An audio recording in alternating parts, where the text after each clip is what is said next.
로마의 심장, 바티칸, 그곳에서 상상할 수 없는 일이 벌어졌습니다. 교황이 스스로 수세기 전통을 무너뜨리고 진실이라는 이름으로 세상을 뒤흔들 준비를 하고 있었던 것입니다. 전 세계가 충격에 빠질 폭풍의 서막, 그 첫 장면은 사도궁의 어둠 속에서 시작됩니다. 바티칸의 사도궁 안 깊은 밤의 정적은 무겁게 깔려 있었습니다. 대리석 바닥 위로 흘러드는 은빛 달빛은 마치 하늘이 내려보내는 차가운 눈물처럼 서늘하게 빛났고, 두꺼운 커튼 사이로 스며드는 그 빛은 방 안의 고요를 더욱 날카롭게 드러냈습니다. 창문을 스치는 바람의 낮은 울림 외에는 그 어디에서도 생명의 기척을 찾을 수 없었습니다. 그리고 그 정막의 중심에 교황 레오 14세가 홀로 앉아 계셨습니다. 그분의 두 손은 오래된 나무 책상 위에 단단히 놓여 있었고, 눈은 한 문서에 고정되어 있었습니다. 세상 누구도 아직 읽어보지 못한, 그리고 어쩌면 앞으로도 공개되지 않을 그 문서 속에서 교황은 하느님의 음성과 같은 무게를 느끼고 있었습니다. 낮게 거의 속삭이듯 새어나온 그의 한마디가 정적을 가르며 울렸습니다. 신앙이 피 흘리고 있구나. 그것은 단순한 비유가 아니었습니다. 마치 몸이 천천히 피를 흘려 힘을 잃듯 교회의 심장은 느리지만 분명하게 약해지고 있었습니다. 책상 위에는 수많은 사진과 자료들이 흩어져 있었습니다. 문을 닫은 성당, 먼지가 쌓인 채 방치된 의자, 신학교의 빈 강의실, 매각이라는 글자가 붙은 건물들, 그것들은 더 이상 신앙의 집이 아니라 세상의 거래 대상이 되어버린 교회의 얼굴이었습니다. 유럽의 옛 수도에서부터 라틴 아메리카의 소도시에 이르기까지 신앙의 불꽃은 꺼져가고 있었습니다. 가득 차야 할 주일 미사에는 빈자리가 늘어가고 젊은이들의 발길은 성당에서 멀어졌습니다. 교황은 손끝으로 오래된 사진을 천천히 짚어가셨습니다. 그 손은 세월의 흔적이 고스란히 남아 있었고, 오랜 세월 짊어온 책임과 고통이 주름마다 새겨져 있었습니다. 그러나 더 깊은 상처는 마음에 있었습니다. 세계 곳곳에서 들려오는 보고서, 사제 성소 50% 감소, 주일 미사 참여율 반토막, 폐쇄된 수도원, 신앙 공동체의 붕괴, 검은 잉크로 인쇄된 차가운 통계들은 교황의 가슴에 모처럼 박혔습니다. 레오 14세는 눈을 감고 숨을 깊게 들이마셨습니다. 그분의 가슴 깊은 곳에서는 오직 한 가지 절규가 울려 퍼지고 있었습니다. 지금이 변화의 시간이다. 미봉책으로는 안 된다. 과거 교황들은 수많은 위기 속에서도 외교적 언어로 균형을 잡고 조심스러운 성명으로 폭풍을 잠재우려 했습니다. 그러나 그는 알았습니다.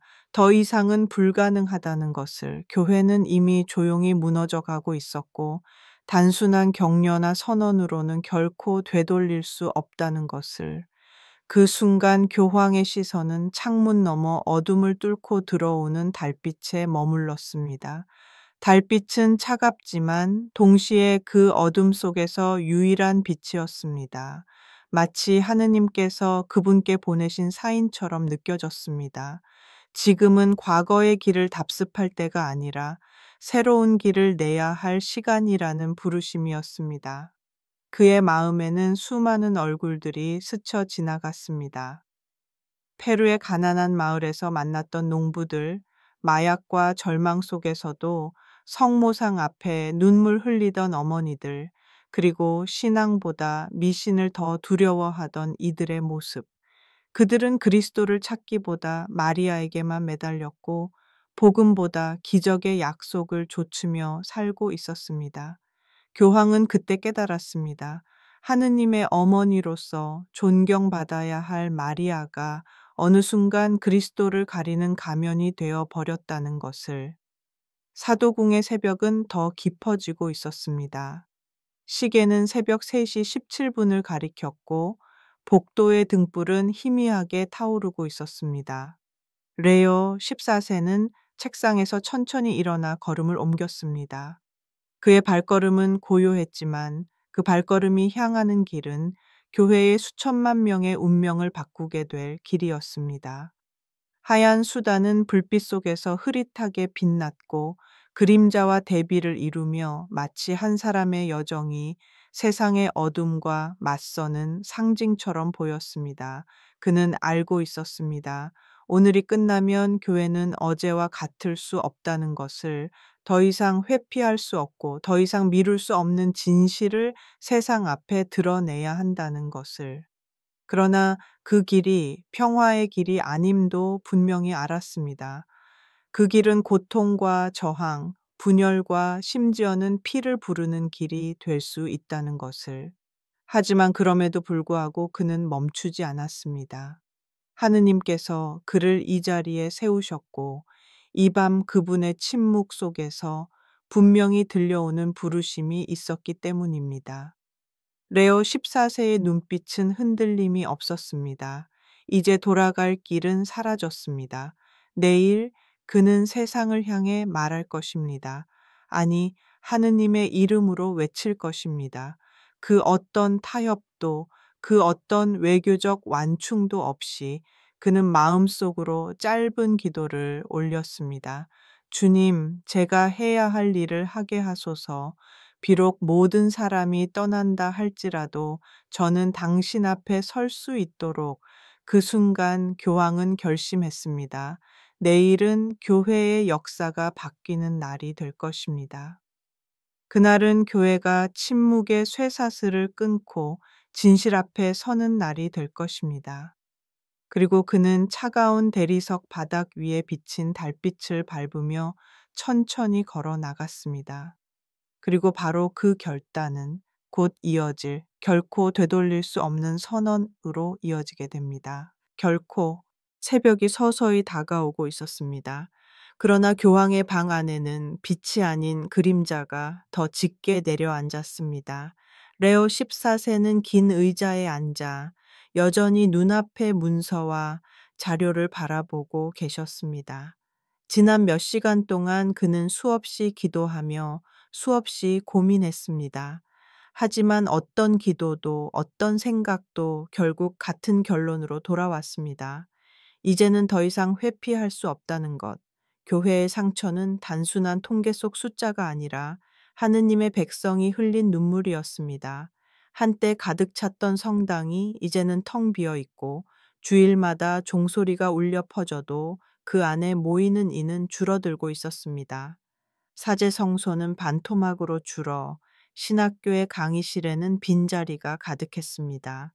교회는 여전히 웅장한 건물 속에 서 있었지만 그 영혼은 서서히 시들어가고 있었습니다. 교황은 알았습니다. 이 고통을 덮는 미사여구는 아무런 소용이 없다는 것을.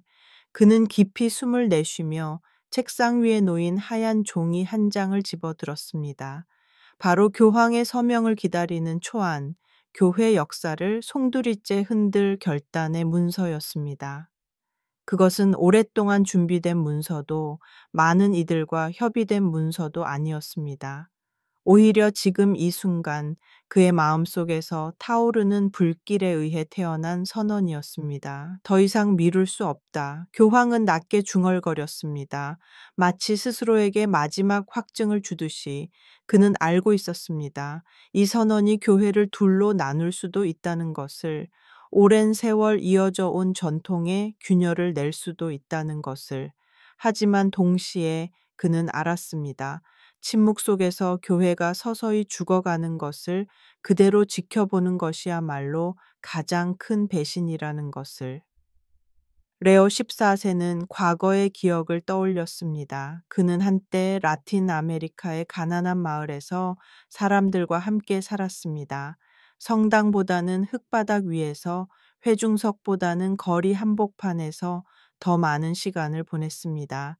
그곳에서 그는 신앙의 열정과 동시에 왜곡된 신심의 어두운 그림자를 목격했습니다. 수많은 사람들이 마리아께 기도를 드리며 때로는 마치 그녀가 하느님보다 위대한 존재인 것처럼 두려워했습니다.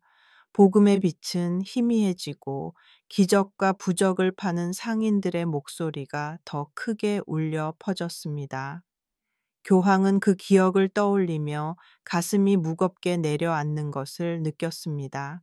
성모님은 그리스도의 어머니이자 신앙 안에서 언제나 길잡이가 되어 주시는 분입니다.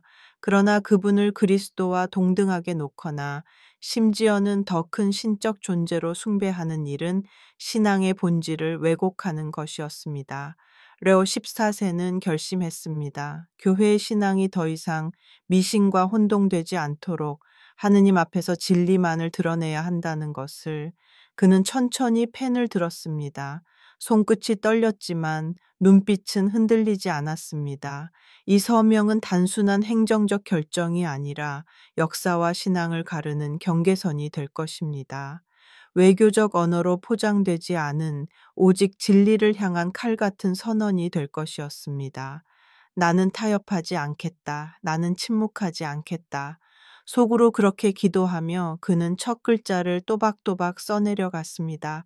잉크가 종이 위에서 번져가며 한 줄 한 줄 기록될 때마다 그의 심장은 더 빠르게 뛰었습니다. 이 문서의 서두에는 단호한 문장이 적혀 있었습니다.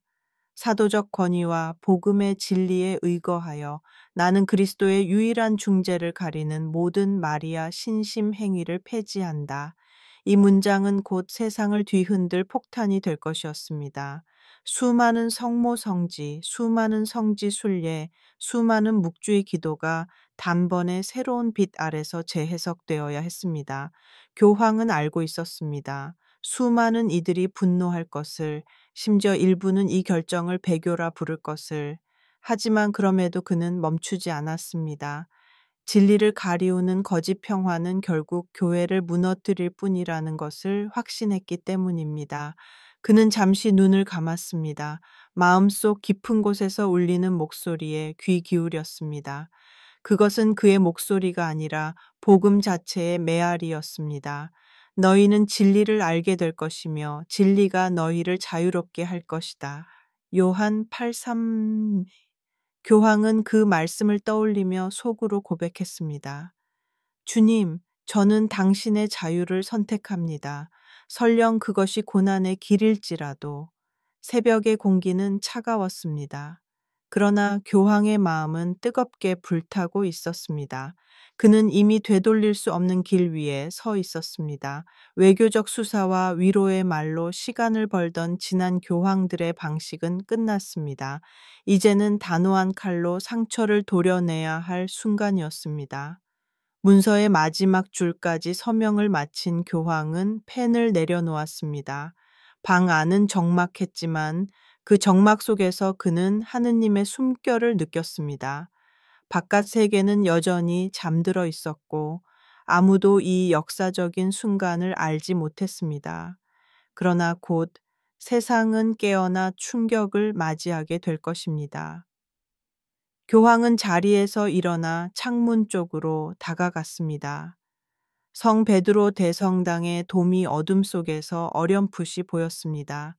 그 위로 서서히 떠오르는 새벽의 빛이 하늘을 물들이고 있었습니다. 교황은 그 빛을 바라보며 낮게 속삭였습니다. 주님, 이제 시작입니다. 당신께서 맡기신 이 길을 걸어가겠습니다. 그는 서류를 조심스럽게 봉투에 넣고 책상 위에 올려두었습니다. 내일 정고, 전 세계 앞에서 이 문서가 낭독될 것입니다. 그리고 그 순간 교회의 역사는 새로운 장을 맞이하게 될 것입니다. 레오 14세는 마지막으로 방 안의 십자가를 바라보았습니다. 고개를 숙이며 짧게 기도했습니다. 주님, 저를 쓰시옵소서. 제가 무너져도 교회가 다시 살아난다면 그것으로 충분합니다. 그의 목소리는 떨렸지만 그 안에는 두려움이 아닌 굳은 결의가 담겨 있었습니다. 그의 발걸음은 이제 비밀의 방을 향했습니다. 그리고 그곳에서 그는 교회의 오래된 권력 구조와 맞서게 될 또 다른 인물을 만나야 했습니다. 그리고 이렇게 내일의 선언을 준비한 교황은 곧이어 바티칸 내부에서 가장 강력한 저항자 추기경 도메티와의 정면 대결을 마주하게 됩니다. 새벽의 빛이 서서히 바티칸의 창문 사이로 스며들고 있었습니다. 그러나 사도궁 깊숙한 방 안에는 그 빛조차 닿지 못하는 긴장감이 흘러 넘쳤습니다. 레오 14세는 차갑게 빛나는 봉투를 손에 쥔 채 서 있었습니다. 그의 눈빛은 흔들림이 없었으나 방 안의 공기는 점점 무거워져 마치 폭풍 전야의 고요와 같았습니다. 바로 그때 문이 열리며 긴 그림자가 들어섰습니다. 추기경장 프랑코 도메티, 오랜 세월 동안 바티칸의 권력 균형을 지켜온 인물, 5교황을 거쳐 살아남은 노련한 관리자, 그리고 교황이 결코 쉽게 넘어설 수 없는 전통의 수호자였습니다. 도메티의 흰 머리는 완벽하게 빗어 넘겨져 있었고 그의 눈빛은 오래된 서류들처럼 냉정하고 무표정했습니다. 하지만 그 무표정 속에는 수십 년간 쌓아온 권력의 확신과 은밀한 긴장감이 숨어 있었습니다. 그는 조용히 교황에게 인사하며 무거운 서류 뭉치를 책상 위에 내려놓았습니다. 성하, 요청하신 자료들입니다. 전 세계의 신앙 통계, 성사 참여율, 신학교 현황, 모든 보고서가 여기 있습니다. 도메티의 목소리는 낮고 단단했습니다. 그러나 그 속에는 은근한 경고가 담겨 있었습니다. 이 모든 것은 해석이 필요합니다. 성급한 결론은 위험합니다. 레오 14세는 아무 대답도 하지 않고 조용히 서류를 펼쳤습니다.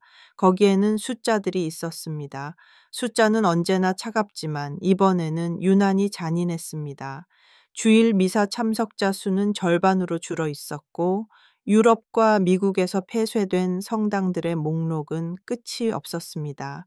라틴 아메리카조차도 예외가 아니었습니다. 신앙의 심장이었던 대륙조차 침묵의 사막으로 변해가고 있었습니다. 도메티는 교황을 주의 깊게 살펴보며 말을 이어갔습니다. 성하, 과거에도 교회는 위기를 겪어왔습니다. 혁명, 전쟁, 박해, 그러나 교회는 살아남았습니다. 우리가 지혜롭게 기다린 덕분입니다. 이번에도 마찬가지입니다. 조급해하지 마십시오.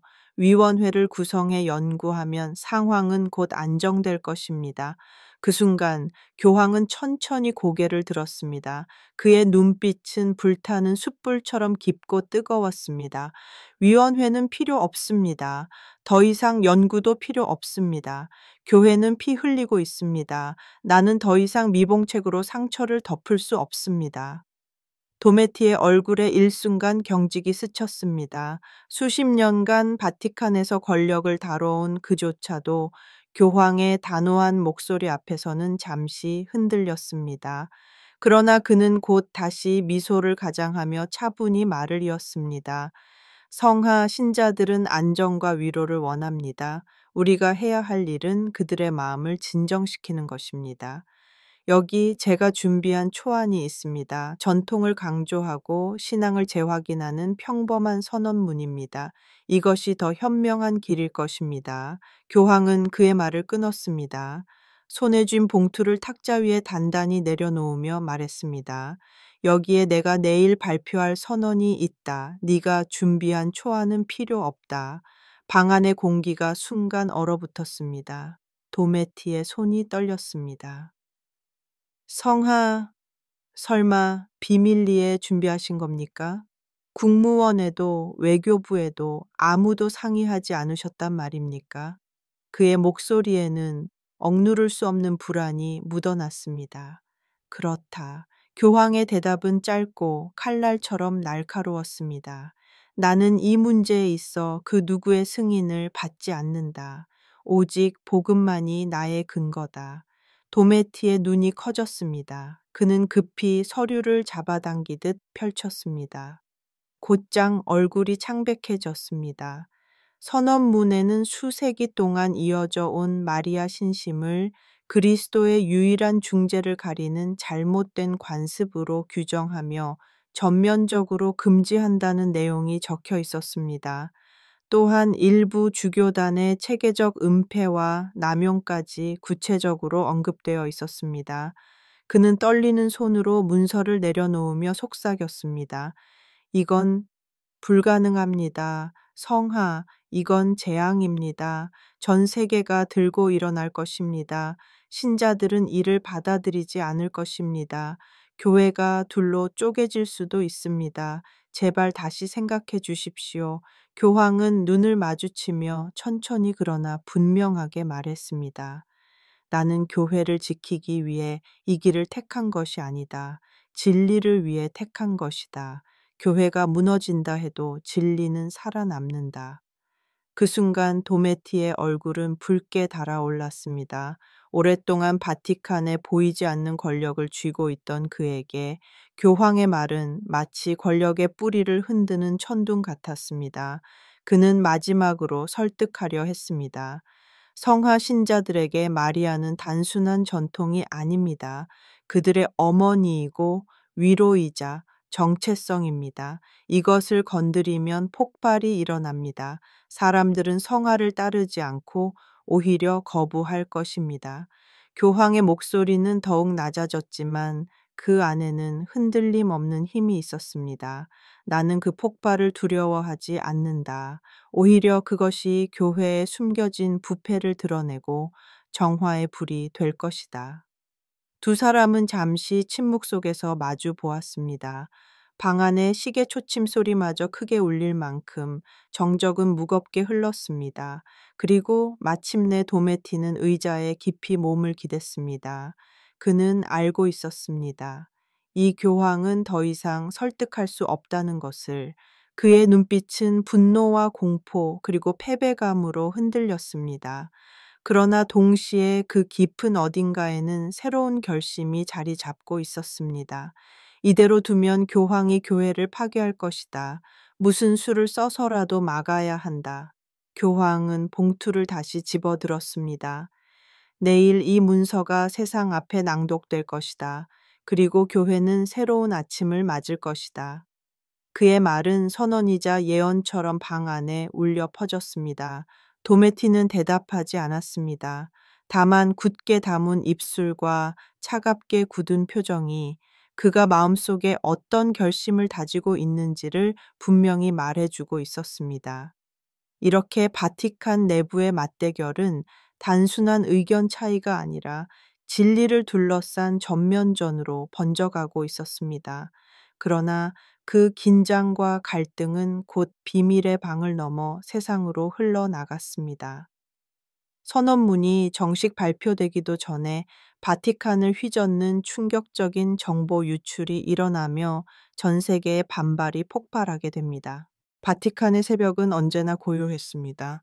그러나 그날의 고요는 오래 가지 못했습니다. 아직 교황 레오 14세가 공식적으로 아무것도 발표하지 않았음에도 성 베드로 광장 밖에서는 알 수 없는 불안한 기운이 흐르고 있었습니다. 그리고 그것은 곧 하나의 균열로부터 시작되었습니다. 비밀리에 보관되어 있던 선언문의 일부가 알 수 없는 경로로 외부에 흘러나간 것입니다. 처음에는 단순한 소문이었습니다. 교황이 성모 신심을 전면 폐지하려 한다라는 속삭임은 신학자들 사이에 농담처럼 들렸습니다.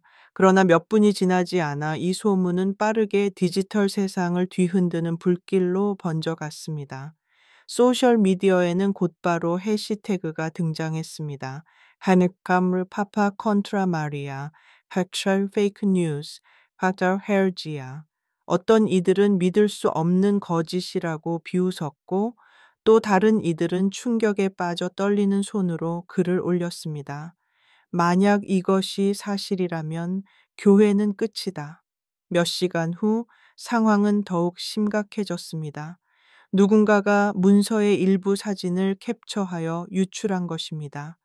아직 공식 발표 전이었지만 그 몇 장의 흐릿한 이미지에는 분명히 마리아 신심의 금지라는 문장이 적혀 있었습니다. 이제 더 이상 소문으로 치부할 수 없었습니다. 라틴 아메리카에서 가장 먼저 반응이 폭발했습니다. 멕시코, 페루, 아르헨티나의 성직자들과 신자들은 믿을 수 없다는 듯 눈물을 흘리며 거리로 나섰습니다. 과달루페의 성모는 단순한 신심을 넘어 민족의 정체성이었기에 그녀를 빼앗는 교황은 우리의 교황이 아니다라는 외침이 광장을 메웠습니다. 유럽도 크게 다르지 않았습니다. 포르투갈의 파티마, 프랑스의 루르드, 폴란드의 체스토호바, 수많은 성지가 분노와 혼란의 중심지가 되었습니다. 신자들은 성당 앞에 모여 묵주를 흔들며 울부짖었습니다. 어떤 이는 바닥에 무릎을 꿇고 통곡했고, 또 다른 이는 손에 든 묵주를 부러뜨리며 카메라 앞에서 분노를 표현했습니다.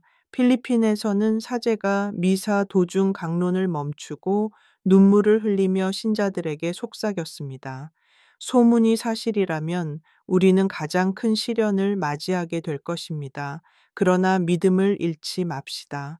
그러나 이미 사람들의 마음은 폭풍처럼 요동치고 있었습니다. 워싱턴의 한 회의실에서는 미국 추기경들이 긴급히 모였습니다. 한 추기경이 주먹으로 탁자를 치며 외쳤습니다. 멕시코인들에게 과달루페의 성모를 빼앗는 것이 어떤 의미인지 아십니까? 프랑스인들에게 루르드를, 폴란드인들에게 체스토호바를 없앤다는 것이 어떤 의미인지 아십니까? 이건 단순한 전례 개혁이 아니라 문화와 정체성 전체를 무너뜨리는 것입니다. 마드리드의 대주교는 바티칸에 전화를 걸어 절규하듯 말했습니다. 부디 거짓이라고 말해 주십시오. 그렇지 않다면 우리는 신자들에게 무엇을 말해야 합니까? 그러나 돌아온 대답은 차갑게 반복되는 한마디 뿐이었습니다. 공식 발표를 기다리십시오. 그 사이 언론은 이미 발빠르게 움직이고 있었습니다. 전 세계 주요 뉴스 채널은 교황 성모 신심 금지 예정이라는 자막을 내보내며 긴급 속보를 띄웠습니다. 패널들은 서로 말을 끊으며 열띤 논쟁을 벌였습니다. 누군가는 용기 있는 개혁이라 말했고, 누군가는 역사상 최악의 배교라 규정했습니다. 거리의 신자들은 혼란스러웠습니다. 어떤 이는 교황을 향해 분노를 터뜨렸지만 또 다른 이는 눈물을 글썽이며 그를 두둔했습니다. 교황님은 우리가 모르는 더 깊은 진실을 알고 계실지도 몰라. 그러나 다수는 공포에 휩싸였습니다. 수세기 동안 신앙의 중심이었던 마리아에 대한 신심이 하루아침에 사라진다는 것은 그들의 신앙 뿌리를 뽑아내는 것과 같았기 때문입니다. 바티칸 내부도 이미 술렁이고 있었습니다. 많은 추기경과 주교들은 복도를 뛰어다니며 서로에게 속삭였습니다. 어떤 이는 교황의 결정을 성령의 영감이라 두둔했지만 대부분은 차갑게 말했습니다. 그분은 제정신이 아니다. 이 결정을 막지 않으면 교회는 갈라질 것이다. 정오가 다가오기도 전에 교황청의 전화와 이메일은 폭발하듯 쏟아졌습니다. 각국 주교회의에서 보낸 항의문, 정부 기관의 경고, 언론의 끊임없는 질문, 모든 것이 한꺼번에 밀려들어 교황청 사무국은 마비 직전에 이르렀습니다. 레오 14세는 그 모든 소식을 차분히 듣고 있었습니다. 그는 핸드폰도 보지 않았고 인터넷도 열지 않았습니다. 다만 무릎을 꿇고 조용히 시편을 읊조렸습니다. 주님은 나의 빛, 나의 구원이시니 내가 누구를 두려워하랴? 시편 27일. 그의 입술에서 흘러나온 기도는 세상의 분노를 잠재우는 것이 아니라 오히려 그 분노와 맞서 싸울 힘을 주는 불길 같았습니다. 그러나 바티칸의 어두운 회랑 어딘가에서는 이미 다른 움직임이 시작되고 있었습니다. 도메티 추기경은 자신의 집무실에서 전화를 걸고 있었습니다. 그의 목소리는 낮았지만 단호했습니다. 이미 늦었습니다. 세상은 알게 되었고 신자들은 분노했습니다. 이대로 두면 교황은 교회를 파멸로 몰아넣을 것입니다. 우리가 움직여야 할 때가 왔습니다. 그의 눈빛은 차갑게 빛났습니다. 단순한 항의로는 부족했습니다. 그와 동조하는 추기경들은 더 큰 계획을 세우고 있었습니다. 단순한 반발이 아니라 교황의 권위를 직접 흔드는 계획 말입니다. 이제 분노와 충격으로 들끓는 세상 속에서 바티칸 내부의 일부 추기경들은 비밀리에 평행 공의회, 공동의회 음모에드를 준비하기 시작합니다. 바티칸의 벽은 언제나 수세기 동안의 비밀을 삼켜왔습니다. 그러나 그날 밤 그 벽 안에서 가장 은밀하고도 위험한 모의가 태어나고 있었습니다. 교황 레오 14세가 내일 정오에 발표할 선언은 이미 전 세계를 충격 속에 몰아넣었고 그 불길은 고스란히 성직자들의 마음에도 옮겨 붙었습니다.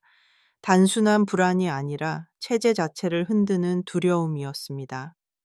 도메티 추기경은 자신이 수십 년간 지켜온 권력의 균형이 무너지고 있음을 감지했습니다.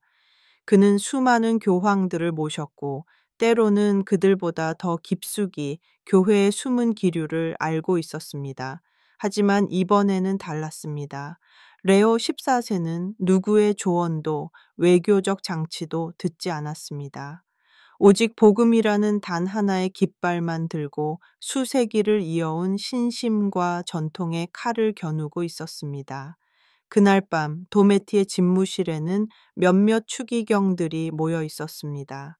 프랑스, 스페인, 아르헨티나, 폴란드, 서로 다른 대륙에서 온 이들이었지만 모두의 얼굴에는 같은 표정이 떠올라 있었습니다.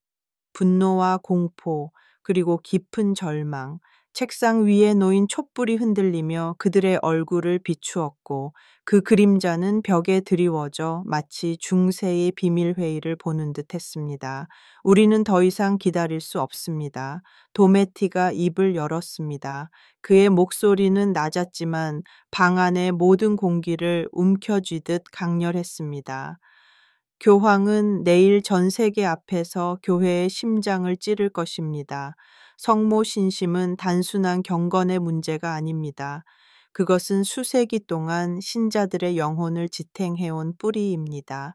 이를 무너뜨린다면 교회는 돌이킬 수 없는 분열에 빠질 것입니다. 추기경 살바티에라는 두 손을 떨며 탁자를 두드렸습니다. 그렇다면 무엇을 해야 합니까? 단순한 항의 성명으로는 충분하지 않습니다. 교황은 듣지 않을 것입니다. 도메티는 천천히 고개를 끄덕였습니다. 맞습니다. 이제 우리가 해야 할 일은 단순한 반대가 아닙니다. 교회의 본질을 지키는 일입니다. 필요하다면 평행 공의회 촌치리움 파랄레리를 소집해야 합니다. 교황이 아닌 우리 자신이 신자들에게 진정한 목소리를 들려주어야 합니다. 그 말이 방 안에 울려 퍼졌을 때 추기경들의 얼굴은 일순간 굳어졌습니다. 공의회라니. 그것은 단순한 신학적 논의가 아니라 교황의 권위 자체를 부정하는 행위였습니다. 그것은 역사상 오직 가장 격렬한 분열의 순간에만 있었던 일이었습니다. 그러나 침묵은 오래가지 않았습니다. 한 추기경이 숨을 고르며 조용히 말했습니다. 만약 우리가 침묵한다면 신자들은 우리를 배신자로 기억할 것입니다. 수많은 사람들이 거리에서 울부짖고 있습니다. 그들의 신앙을 지키는 것이 우리의 의무입니다. 또 다른 이가 고개를 끄덕였습니다. 그렇습니다. 이미 멕시코, 브라질, 폴란드에서 시위가 벌어지고 있습니다. 신자들이 우리에게 묻고 있습니다. 왜 침묵하십니까? 그 질문에 우리는 답해야 합니다. 도메티는 그들의 반응을 차분히 지켜보다가 마지막으로 결론을 내렸습니다. 그렇다면 결심이 선 것이군요. 우리는 내일 교황의 선언 직후에 움직일 것입니다. 이탈리아 외곽의 수도원을 비밀 회의 장소로 정했습니다. 언론을 불러 세상에 알릴 것입니다. 교황이 진리를 배신했다면 우리는 그 진리를 수호하는 공의회를 소집하겠습니다. 그 순간 방 안의 공기는 더욱 무거워졌습니다. 모두가 알고 있었습니다. 이 길의 끝은 단순한 항의가 아니라 공식적인 분열, 즉 교회 사상 최대의 위기라는 것을, 그러나 이미 되돌아갈 수 없었습니다. 바티칸의 긴 복도에서는 그 시간에도 속삭임이 오갔습니다. 어떤 사제들은 두려움에 떨며 뒷걸음쳤지만 또 어떤 이들은 비밀리에 모임에 합류했습니다. 작은 목소리들이 모여 거대한 물결을 만들고 있었습니다. 우리가 교황을 막지 않으면 신앙은 무너진다. 그리고 마침내 평행 공의회의 준비는 현실이 되어 갔습니다. 수도원에서는 회의장을 꾸미는 사람들이 분주히 움직였고, 언론사 기자들에게는 암호화된 초대장이 전달되었습니다. 동시에 각국 주교들에게 비밀리에 연락이 가며 교황을 넘어서는 새로운 선언에 동참하라는 요청이 퍼져나갔습니다. 레오 14세는 이 모든 음모의 기류를 어렴풋이 감지하고 있었습니다. 그는 보고서를 통해 바티칸 내부 일부가 이미 독자적인 움직임을 시작했다는 것을 알고 있었습니다. 그러나 그는 흔들리지 않았습니다. 오히려 차분하게 시편을 읊조리며 속으로 다짐했습니다. 주님, 진리의 길이라면 저를 통해 드러내소서. 설령 그들이 반란을 일으키더라도 저는 물러서지 않겠습니다. 그러나 그 순간에도 바깥 세상은 이미 폭발 직전이었습니다. 광장은 분노한 군중으로 가득 차 있었고, 언론은 교황 폐위 가능성이라는 자극적인 제목을 내걸기 시작했습니다.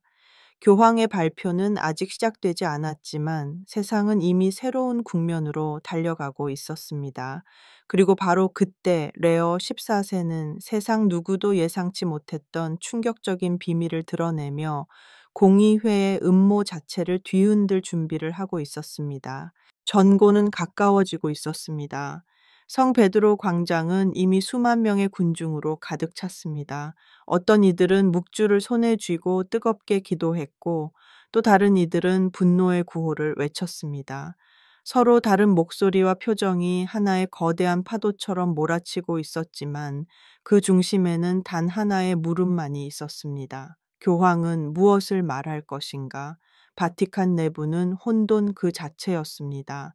추기경들은 서로 모여 다급히 속삭였고 기자들은 복도마다 진을 치고 있었습니다.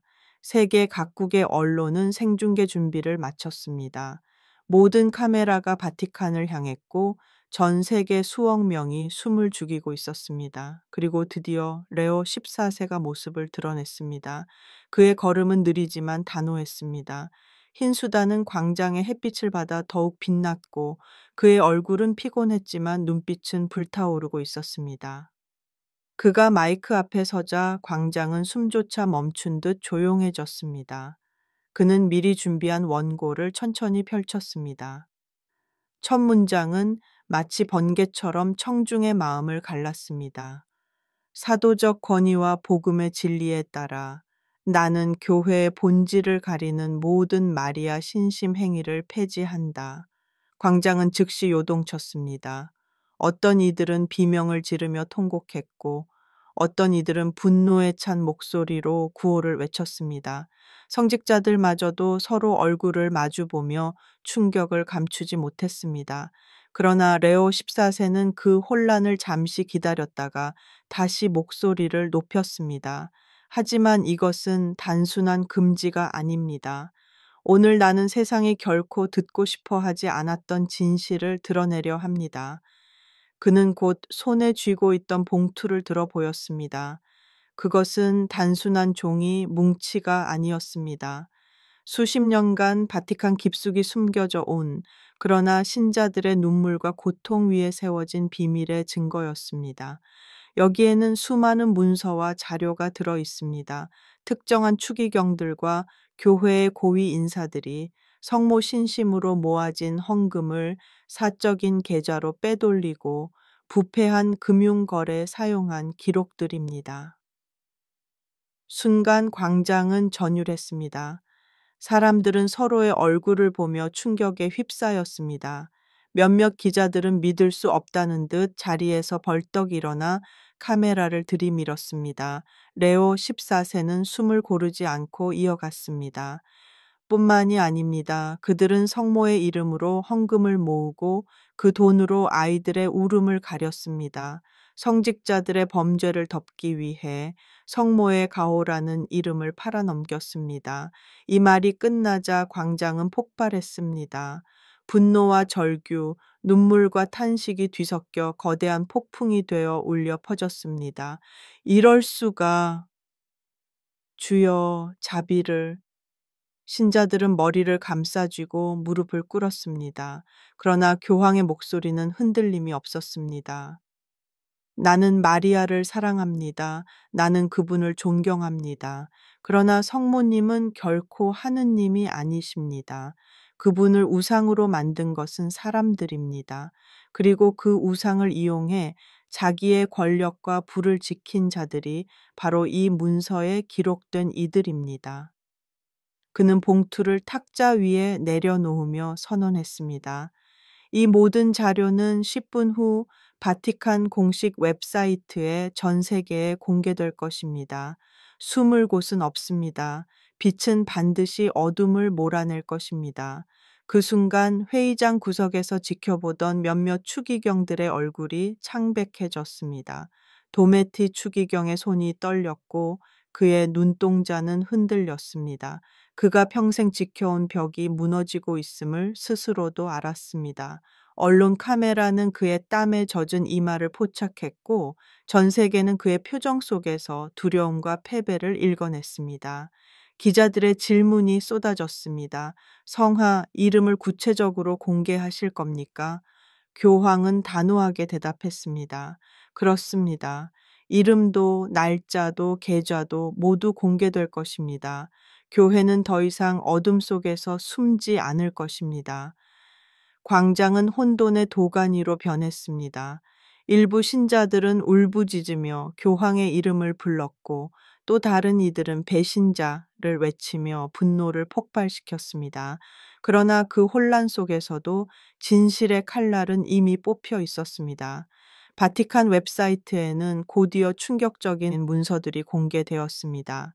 유럽 은행의 비밀 계좌 번호, 수백만 유로가 오간 기록, 고위 성직자들이 관련된 내부 이메일, 언론은 즉시 이를 받았으며 교황, 교회의 부패 폭로라는 자막을 내보냈습니다. 전 세계가 들끓었습니다. 한쪽에서는 레오 14세를 용감한 개혁자라 칭송했고 다른 쪽에서는 배교자, 파괴자라 저주했습니다. 그러나 누구도 무관심할 수 없었습니다. 모든 신자와 모든 국가가 이제 선택을 강요받고 있었습니다. 이 폭로는 단순한 개혁이 아니었습니다. 그것은 수세기 동안 쌓아온 거짓의 성벽을 무너뜨리는 도끼질이었습니다. 그리고 그 소리에 바티칸 내부의 가장 어두운 세력이 몸부림치기 시작했습니다. 그러나 진실이 빛을 드러내자 어둠은 더욱 거세게 방역했습니다. 그날 밤 바티칸의 복도에서는 이미 암살의 그림자가 움직이고 있었습니다. 밤이 내린 바티칸은 고요했지만 그 고요는 평화가 아니라 불길한 정적이었습니다. 성 베드로 광장의 분노와 눈물은 서서히 가라앉는 듯 보였으나 그 이면에서는 더 큰 음모가 자라고 있었습니다. 레오 14세가 세상의 빛 앞에 어둠을 폭로한 바로 그날, 보이지 않는 손들은 이미 그의 생명을 겨누고 있었습니다. 교황은 저녁 식사 후 조용히 집무실에서 기도하고 있었습니다. 단출한 식사, 수프와 빵, 그리고 한 잔의 포도주, 그 어느 때보다 위태로운 순간이었지만 그의 얼굴에는 평온이 있었습니다. 그는 책상 위에 놓인 십자가를 바라보며 속삭였습니다. 착한 목자는 양들을 위해 목숨을 바친다. 요한 10, 11.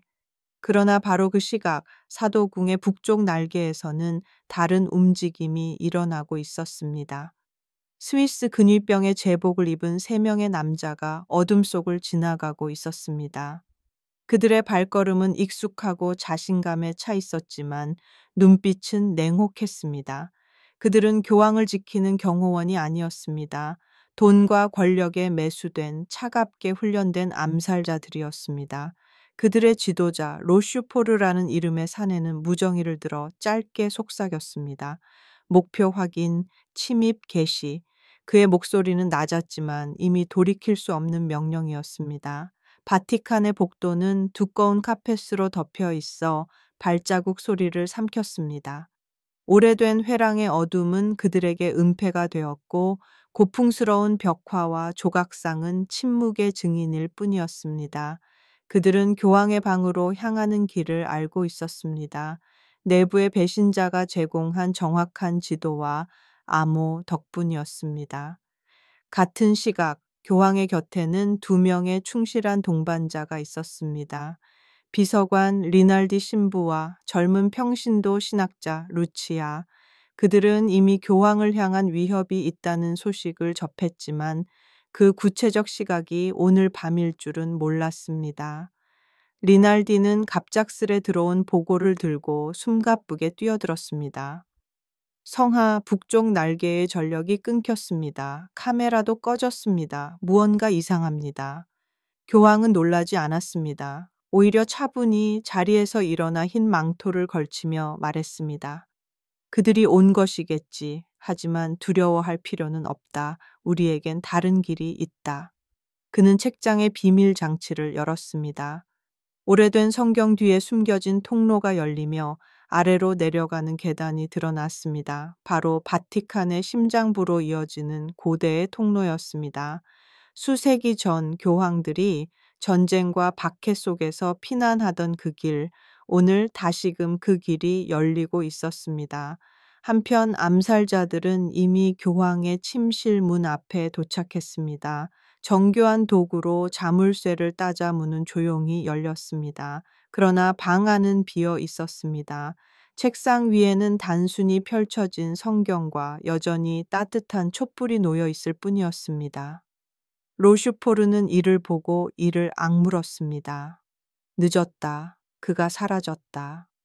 그 순간 문이 쾅 닫히며 작은 폭발이 일어났습니다. 연기와 화염이 퍼졌고 두 명의 암살자가 휘청거리며 쓰러졌습니다. 이는 교황이 미리 준비한 작은 함정이었습니다. 스위스 근위대의 충성스러운 일부와 리날디가 함께 꾸민 덫이었습니다. 혼란 속에서 로슈포르는 가까스로 창문을 넘어 도망쳤습니다. 그러나 그는 직감했습니다. 교황은 단순히 숨은 것이 아니라 이미 새로운 움직임을 시작했음을. 교황과 그의 두 동반자는 좁고 습한 지하 통로를 따라 내려갔습니다. 그곳은 바티칸에서 카타콤베로 이어지는 길이었습니다.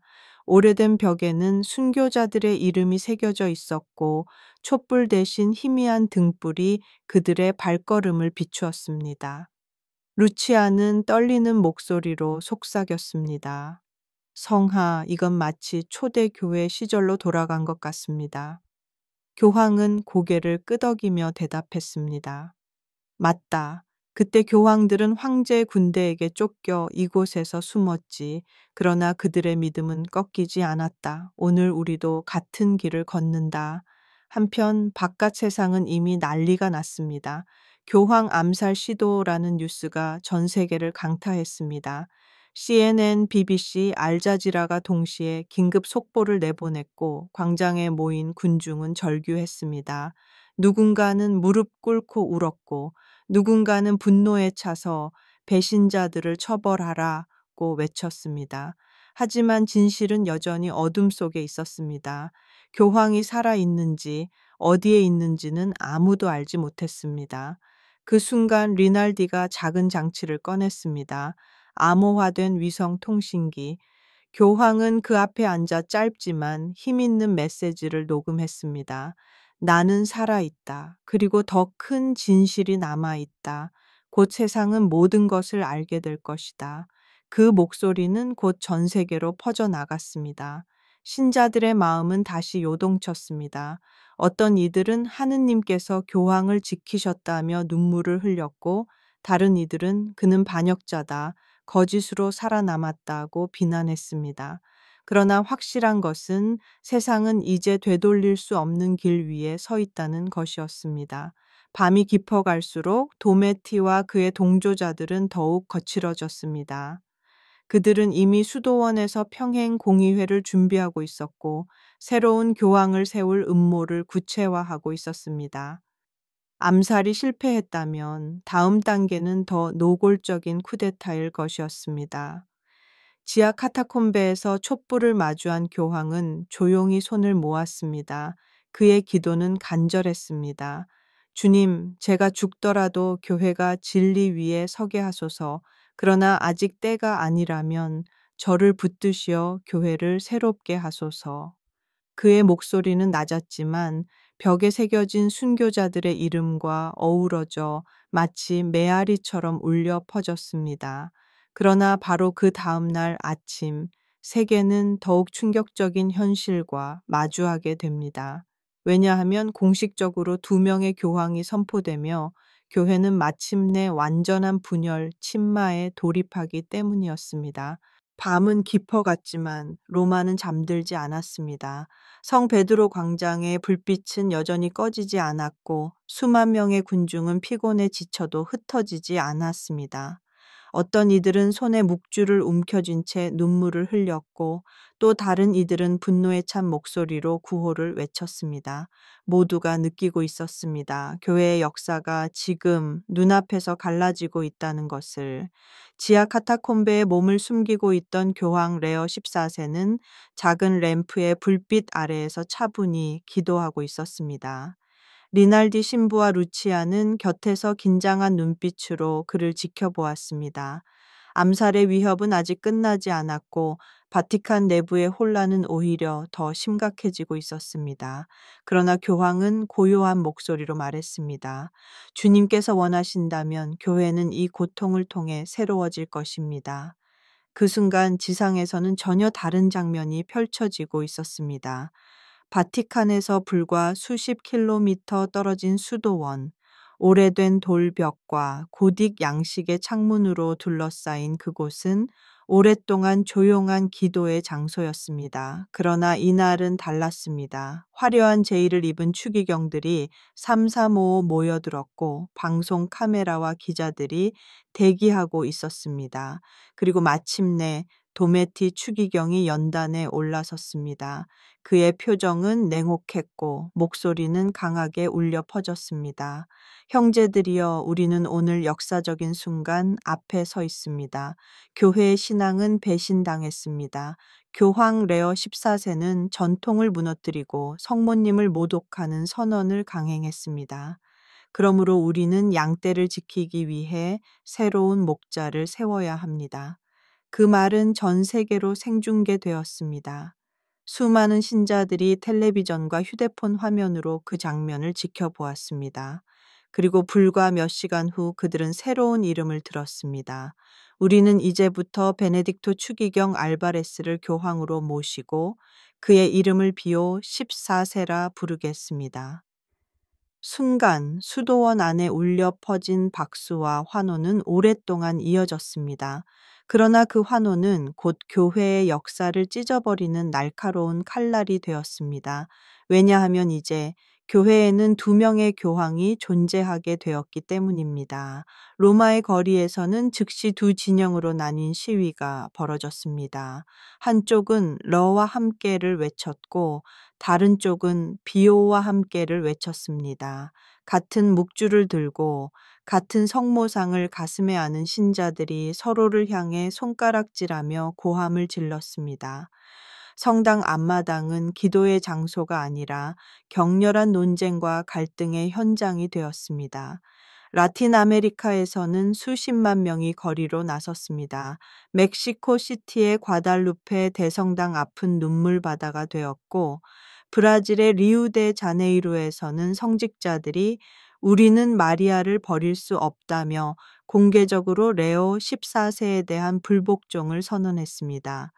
유럽도 불안정했습니다. 포르투갈, 스페인, 폴란드에서 수만 명이 거리로 나와 성모상을 높이 들고 진짜 교황은 비오 14세다라고 외쳤습니다. 그러나 동시에 프랑스와 독일에서는 청년들이 SNS에서 카카콘리오라는 해시태그를 걸고 우리는 교황의 용기를 지지한다는 목소리를 높였습니다. 아시아는 더 격렬했습니다.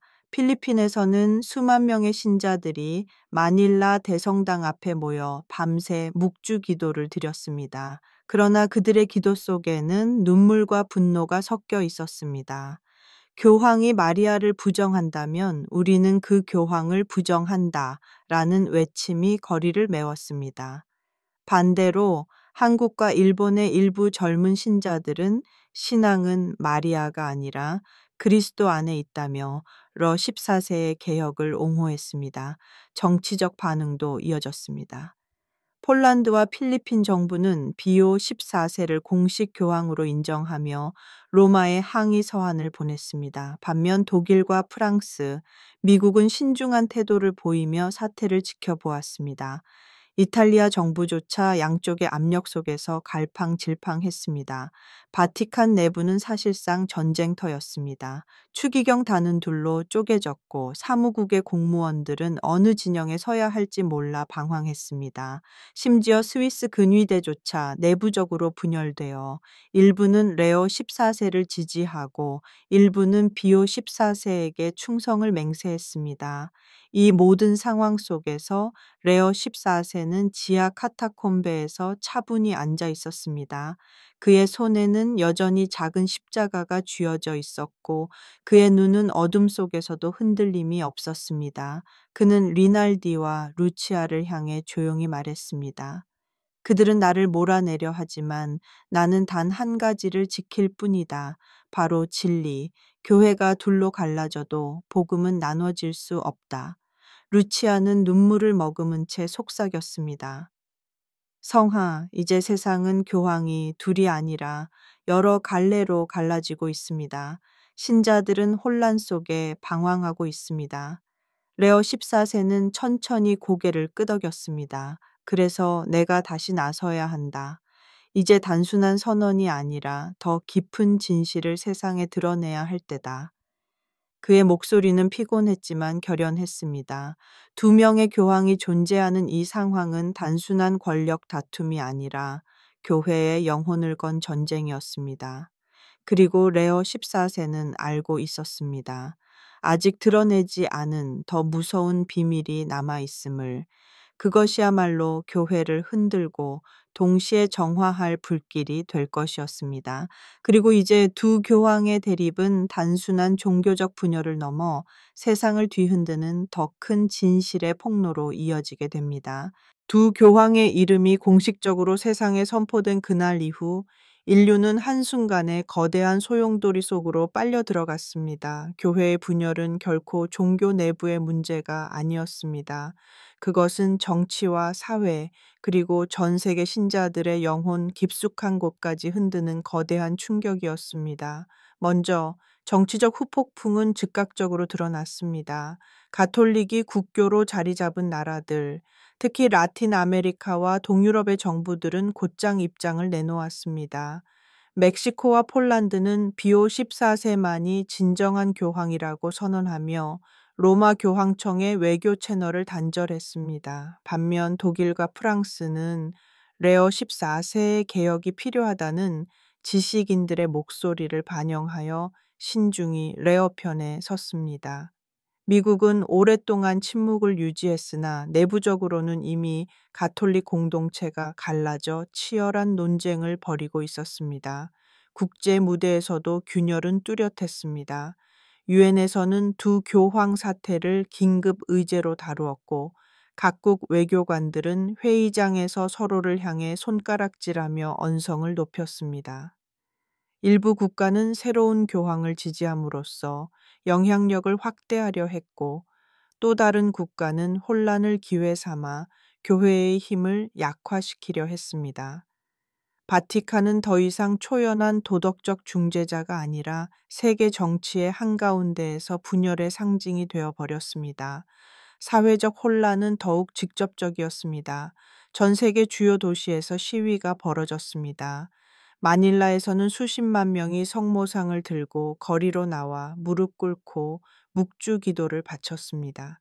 그러나 동시에 다른 한편에서는 젊은이들이 피켓을 들고 우리는 진실을 원한다.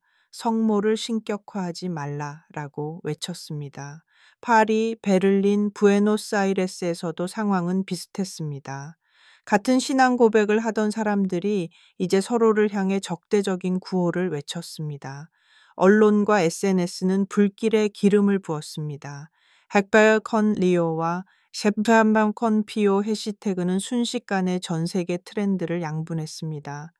유튜브와 틱톡에는 신자들의 눈물 섞인 간증 영상이 넘쳐났고 또 다른 영상에서는 신부와 수도자들이 서로 다른 진영을 지지하며 치열하게 논쟁했습니다. 마치 신앙이 더 이상 하느님을 향한 길이 아니라 정치적 선택지처럼 변해버린 듯 했습니다. 그러나 무엇보다도 가장 깊은 충격은 신자들의 영혼 속에서 일어났습니다. 평생을 묵주기도와 성모 신심 속에 살아온 이들은 교황의 선언을 이해할 수 없었습니다. 어떤 이는 교황을 배신자라 부르며 눈물을 흘렸고 또 어떤 이는 주님께서 이 고통을 통해 우리를 정화하신다 라고 고백하며 레오 14세 곁을 지켰습니다. 가정 안에서도 분열은 깊어졌습니다. 부모는 비오를 지지했고 자녀는 레어를 지지했습니다. 같은 성당 공동체 안에서 서로 등을 돌리고 함께하던 성가대조차 갈라져 찬송을 부르는 목소리가 둘로 나뉘었습니다. 이 혼란 속에서도 놀라운 현상은 있었습니다. 바로 평범한 신자들 사이에서 깊은 회개의 물결이 일어나기 시작한 것입니다. 많은 이들이 무릎을 꿇고 성경을 다시 펼쳤습니다. 신앙의 중심은 누구인가, 마리아인가, 그리스도인가? 라는 질문이 전 세계를 울렸습니다. 그리고 곳곳에서 작은 기도 모임이 자발적으로 생겨났습니다. 교황의 이름을 부르지 않고 오직 예수 그리스도 우리 주님만을 부르는 모임. 세상은 분열되었지만 그 속에서 오히려 순수한 복음으로 돌아가려는 새로운 움직임이 태어나고 있었습니다. 한편 교회 재정과 외교 관계는 붕괴 직전이었습니다. 두 교황을 각각 지지하는 주교회의가 서로 다른 헌금을 관리하기 시작했고 이는 국제 금융시장에까지 혼란을 불러왔습니다. 은행들은 어느 교황청의 계좌를 인정해야 할지 갈피를 잡지 못했고 각국 외교관들은 진짜 교황의 사인을 받기 위해 끝없는 논쟁에 빠졌습니다. 교황청의 권위는 땅에 떨어졌고 세상의 눈에는 더 이상 도덕적 나침반이 아니라 권력 투쟁의 전장으로 보였습니다. 그럼에도 불구하고 레오 14세는 지하에서의 은신을 멈추지 않았습니다. 그는 자신을 따르는 이들에게 단호히 말했습니다. 교회가 무너진다 해도 진리는 무너지지 않는다. 진리는 오직 그리스도 안에 있다. 그의 목소리는 작았지만 수많은 신자들의 영혼에 불을 지폈습니다. 동시에 비오 14세 역시 화려한 성물을 집전하며 마리아와 함께하는 교회를 선포했습니다. 이렇게 두 개의 목소리가 세상을 양분했고 가톨릭은 역사상 유례없는 공식적 분열 침마에 빠졌습니다. 그러나 이것은 시작에 불과했습니다. 두 교황의 대립이 정치와 사회, 영혼까지 흔들자 곧 세상은 더 큰 대격변의 시대로 들어서게 됩니다. 그리고 그 안에서 드러나지 않았던 더 깊은 음모와 비밀이 차례차례 세상 앞에 드러나게 될 것입니다.